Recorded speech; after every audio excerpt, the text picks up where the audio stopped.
चंद्रपूरचे अतिरिक्त जिल्हाधिकारी डॉक्टर नितीन व्यवहारे, उपविभागीय दंडाधिकारी संजय पवार, चंद्रपूर शहर महानगरपालिकेचे उपायुक्त मंगेश खवले, चंद्रपूरच्या तहसीलदार विजय पवार, सौ. कातकडे, चंद्रपूर जिल्हा शांतता समितीचे सदस्य सय्यद रमजान अली, सदानंद खत्री, प्रशांत हजबन जटपुरा गेटच्या ऐतिहासिक मंचावरील स्वागत मंडपातून गणरायाला पुष्पवर्षाव करण्यासाठी व बाप्पाचे आशीर्वाद घेण्यासाठी मंचावर विराजमान झाले असून हा विसर्जन सोहळा अत्यंत आनंदाने व उत्साहाने पार पडत आहे. बाप्पाच्या दर्शनासाठी लाखोंच्या संख्येने भक्तगण उपस्थित, चोख पोलीस बंदोबस्त, शांतता समिती सदस्य, पोलीस मित्र व अन्य संस्थांची मोलाची कामगिरी दिसून येत आहे. हे मात्र विशेष.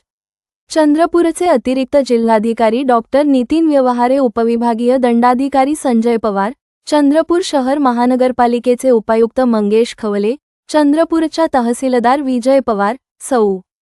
कातकडे, चंद्रपूर जिल्हा शांतता समितीचे सदस्य सय्यद रमजान अली, सदानंद खत्री, प्रशांत हजबन जटपुरा गेटच्या ऐतिहासिक मंचावरील स्वागत मंडपातून गणरायाला पुष्पवर्षाव करण्यासाठी व